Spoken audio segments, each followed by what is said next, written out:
Mr. Riyad Razi.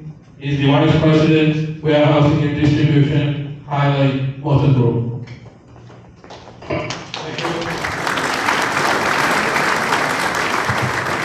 First and foremost, I'm going to endorse the trucking here.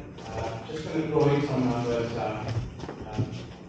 Is anybody from background like trucking or warehousing, logistic backbone? Anybody? Okay, so even if I like, you don't know anything, right? So, yeah. But in terms of trucking, there's about 135,000 trucking companies in Canada. There's 235,000 trucking companies.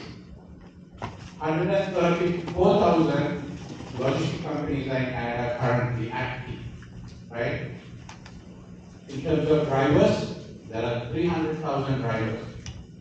And currently, what's the shortage? Each year, 17,000 drivers are shortage. So, this industry, with the current restriction for Indian students, it's going to deprive more and more drivers, and there is going to be a good market, a good ask in the future, right? So I would advise, if you guys are going to go in trucking right now itself, go register, get your license. You don't have to be a driver. You can become an owner operator. You can market by trucking. So before I go into this, my warehouse distribution, I just wanted to talk a little bit about risk, right? So out of that 135,000, my company is at number 17 in Canada, or Canada. So me being a vice president in that company, it was a walk in the park. There's so much restriction, so much of risk associated with that. So when you guys come here, there's going to be so much risk that you guys have to take throughout your tenure, right? So I came to Canada in 2017. Myself, my wife, 2 kids, and she was pregnant at that time, right? Came to US, crossed, I bought for $12,000 to come to Canada. Paid $10,000 for an agent to cross the border, right? And then crossed the border, 2 kids, 1 pregnant, came to Canada, and then I found out later I just had to pay $80 to just take a taxi there, but unfortunately I had to pay that. $3,000 came to Canada. My first job was distribution. What? I was putting papers, right? Night time was putting papers. And then down the line I was also driving Uber. And then this quote really got me. To travel is to live. We come to Canada for a better future. Some people come here, they work, they do 2 jobs, but they forget the purpose of coming to Canada, why they come to Canada, for a better life, right? How do you do that? By taking risk. I still remember one night I was driving, like around 3 a.m. with papers in Markham area. My wife was helping me packing those papers, like you distribute papers. She was pregnant at 8 months. I hit her down, and she got thrown away, and then hit her head, and then I stopped there and I was like, what am I doing with my life? This is the reason I came here. I came here not to just drive Uber. I did not come here to distribute papers. I came here, I wanted to have a better life. Not for my kids, for myself, right? So then I thought, what do I do? Okay, go back to school. I went in, enrolled myself, diploma in supply chain. It was a 1-year course. Enrolled in that, and then I searched for a job. First job I got was at Salvation Army. I used to live in Scarborough, right? 6:30 in the morning, I drive to Oakville. I could be at office. Around 3:30, I'm off there, then I come to downtown, study, till about 12. Everybody here who has some success has done sacrifice, right? Nothing comes to you. So while doing that, what I did was I learned. I kept on learning. I learned about interviews. I learned about interview skills, right? What I would do in the night, just learn, the question, how to answer them, right? And then even having that job, I still kept on interviewing. I kept on interviewing. And then what happened? I got a job at CNS supervisor. 50,000 my salary at that time, 55 every day. But for me, it was instruction. I wanted to, get better. I wanted to get better. Got the job within 1 month. I went in. I was a supervisor, but I learned some of the tasks that my manager did. I volunteered. I took the risk. I volunteered. I said, "Can I do some of it?" I did them, and then with that task that my manager was doing, I made my CV again. I updated my CV with those tasks and started applying for assistant managers. I still had a job, good job. GN was like, good job, right? I could have waited another 10 years maybe to get the salary that I'm getting currently, but I took the risk. I said, no, I need to still keep on trying. The next one, I went in, I kept on applying for assistant manager jobs. Kept on applying. Went for interviews, learned the questions, and then next thing I know, I landed a job at Coach as an assistant manager. So then I had 2 jobs. I did not leave both, night shift and day shift. Did that for 1 year. So assistant manager, then I had an opportunity to get a store manager at Coach, but then I still kept on applying.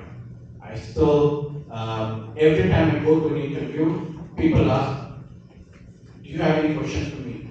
And I said, tell me what I did or how I can improve, right?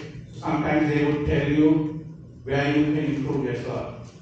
One thing that I would like to express and tell you guys, CV is all good, right? In my position right now, I interview so many people, directors who have been here living our language is second language, right? Our English is second language. But I interviewed a first language guy, directors who have been in Home Depot, Kennedy Tires coming in, and for me, I feel proud. But to get to that, I had to do all these things. So I would ask the interviewer, where can I improve? So they would give tips. One thing that I see right now is people don't know how to articulate.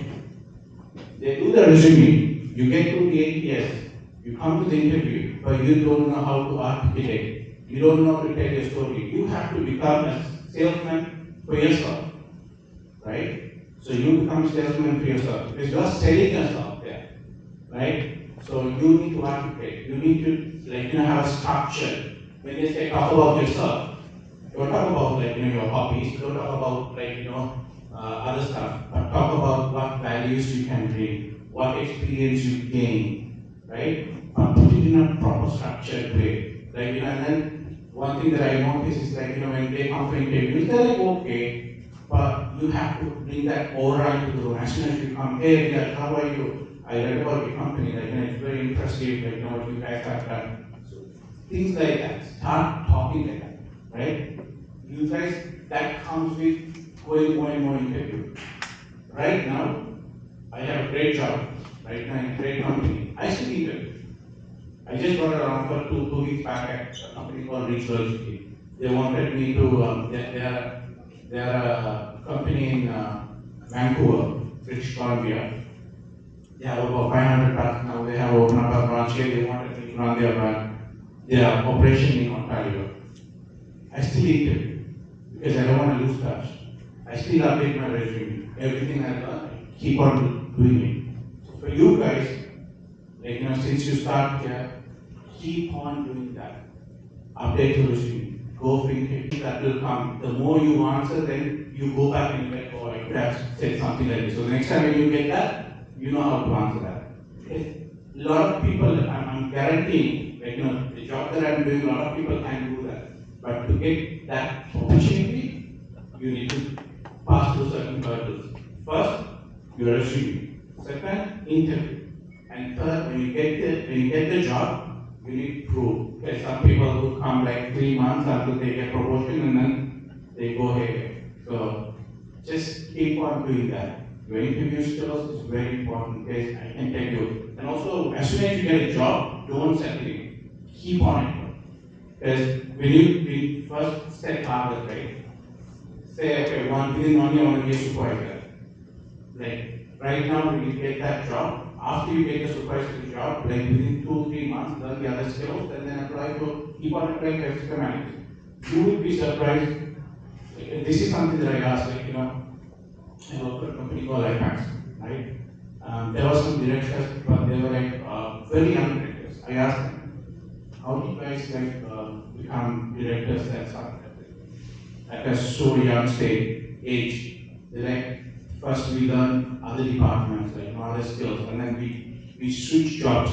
Because stay in a job for more than 2 years without promotion on X, big pay rise doesn't work out. 2 years is maximum. You switch job. You see from a regular operator or anything until it goes to an end consumer. So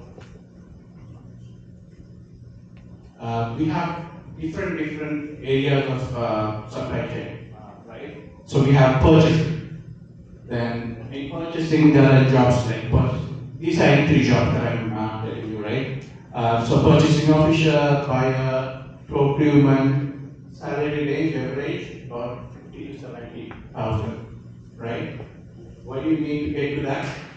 Now, you have to be back home, federal body. Here, we don't care, you have masters, you have MBA, they're still, I have guys who are MBA, masters and everything back home, they're still driving forklift. So forget about that.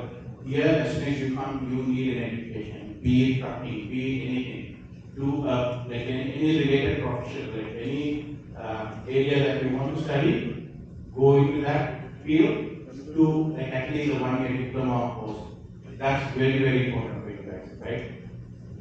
Then you have manufacturing. Manufacturing, you have production work, research and development, skilled technicians, and production planner. Salary range, again, 50 to 70. Then you have inventory management, right? Inventory coordinator, inventory controller, inventory analysis, that type of. There's vast, when you take supply chain, there's vast, amount of jobs, categories that you can go into. Then you have warehousing distribution, which is where my forte. Then you have forklift operators, there are reach truck operators, logistic coordinators, warehouse coordinators, and then you have lead hands, that type of jobs. These are all entry level that I'm talking about, right? Not because once you get into that, the next phase would be becoming a supervisor, becoming a manager, becoming a lead hand, something. Then you have transportation and logistics. That is where the trucking comes in. Then the logistics also in trucking. There's 2 things in trucking you need to understand. Trucking and logistics, right? Trucking is asset based. They call it asset based means you own the trucks, you own the assets. In logistics, you don't need to own a truck, right? Logistics is just brokering. So let's say you guys open up a company tomorrow, you can go open up a company. All you have to do is call customers, right? Call all this. Everybody needs trucking in Canada. Call customers. Hey, you need trucking. Then you call, on the other side, you call few trucking companies. Say, hey, I have a load here. Can you guys take this load? So you broker. For a day, I have customers who do for a month, 30 loads. Each load you keep $100 profit. Imagine how much you can earn for a logistic company, right? So there are various ways you can get into the supply chain. So the next we have customer service, CSR, business development, and so on and so forth. But to get to that, what do you have to do? You have to do some sort of education. So I always say that when you come here, don't go into. I know you need to earn something. You have bills to cover. You have room to rent to pay. But at the same time, don't pretend to right away get into education, because that will help you. So you have different ways of studying. What I did here was diploma in supply chain and logistics. As soon as I came here, 1 year, then you get a C plus certification, that's custom brokering. That will be detailed. Then you have an option of doing university, be bachelor's in supply chain management or master's in supply chain management. But I always tell people, those ones, like for me, luckily, I don't know if do they have OSAP now? OSAP? Okay. So I got OSAP, everything was free, payment, they paid me also, so I took that. But I don't know how it is now. But these courses here, they are professional certification credential. These are designations, which you can put behind your name, right? So these are very valid in our trade. How much does it cost? $2,000. And you can go to class and study, or you can just do it alone. Even if you go into trucking, you still can have this. This will talk about in detail, in depth of what logistics, what transportation, how to calculate things, like all these things. So you have certified supply chain professional, which is very highly sought after. The next one is CIT, CCLP. That's also highly sought after, right? Well, once you do CSCP, like there's college for ethics, like if you want to do CSCP, then once you do CSCP for $2,000, like $1,400, either you can go or you can register online. You have 6 months. They'll send the materials. You can study, and then you can do an exam. 140 MCQs. But there will be a lot of calculations and everything that you need to do. It's not easy, right? But if you can challenge them, you can just do the exam right away. But once you do the CSTP, which is the Certified Supply Chain Professional, you just have to do one extra module to get your CTLD, and another extra module to get a CPIA, and then another extra module to get CTSC, which is a new thing. CTSC wasn't there before, but because of after post-COVID, the industry changed. New technology has come, new advancement has come. So now they introduce this new course, which I haven't even done. So I'm also thinking of doing that. That's for like leaders and all of that. But it's very important. Once you have these, when you go for interviews, like supply chain, like all of these, it's recognized. So try and do it. So one of those, like it's really will make it up, guys. Right? Don't what I would say, don't settle, right? Keep grinding, keep pushing your limits, and do networking, right? Very important, right? Don't sit on the LinkedIn. LinkedIn is a great tool. Go there, create a profile. If you have an interview, see who the interviewer is. As soon as you get a name, they ask for an interview. Go check that person, do some background on the company, find out what the challenges they have, right? And talk about those in the interview. And I wish you guys all success, and if you have any questions, let me know. You are still hiring drivers in your page? Yeah. Okay, I have a quick question. Because we are dealing with the TTSA, right? Okay. Truck and School Association. So basically, they give 3 years experience. You know that, right? Yeah. So you still hiring local drivers for that certificate or not? Yeah. So we do have one operators, and also we have we hiring for that. So you are based on Richmond Hill, I believe, right? Huh? Richmond Hill? No, our head office is in Concord. We have 4 warehouses, but now shipped out 2. But we are building our head office in Bradford. It's a 1 million square foot warehouse. In Bradford? In Bradford, of Line 5. Yeah. So our owner was a truck driver. In 2005, he's a Russian, right? He's 42 years old. He's same mindset. Like, he came here, he worked in a cheese factory. In 2005, he got a liner credit, bought his first truck. Then he started working day and night. This guy's a workaholic, right? And then got 2 more trucks, got a partner. Partner started taking money. He said, no, let's reinvest. Then he said, no, I'm buying the company from you. So he bought the company from his partner, and he had 3 trucks. Now this guy owns almost 780 trucks, 2,000 trailers, about 5 warehouses, not what I manage, but he is owner of those warehouses, and more also he owns about 200 houses and condominium in Florida. So this is all within 17 years. So this is where you can get into trucking and transportation logistics. You do it right, you do it in a proper way. You guys must think, like, how do I start, like, how do I make money? If you really look into that, just all you need is one truck. Get your license, go get a truck, see how much of opportunity is there. So my number is with these guys. If you guys need any help, any information regarding trucking, transportation, logistics, please do so. I'll be more than happy to help you guys. Okay? Thank you.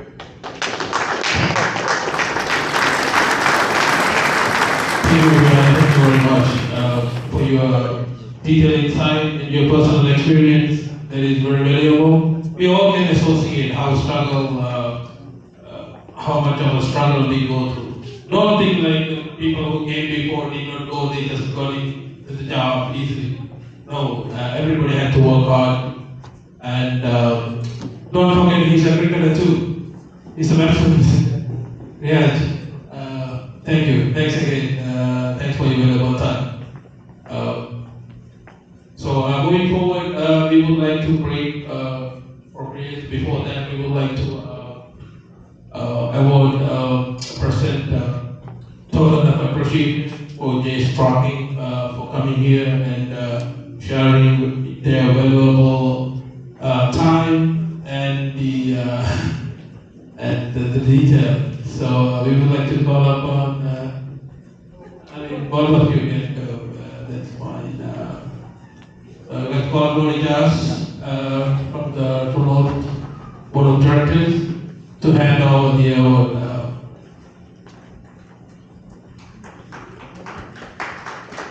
I'd like to say one word. Good evening, everybody. Thank you for the opportunity. I'm really happy you all have a short crowd, but still is valuable, especially when I listen his stories from the island. Honestly, I want to give him an opportunity to do the marketing for us, honest to God.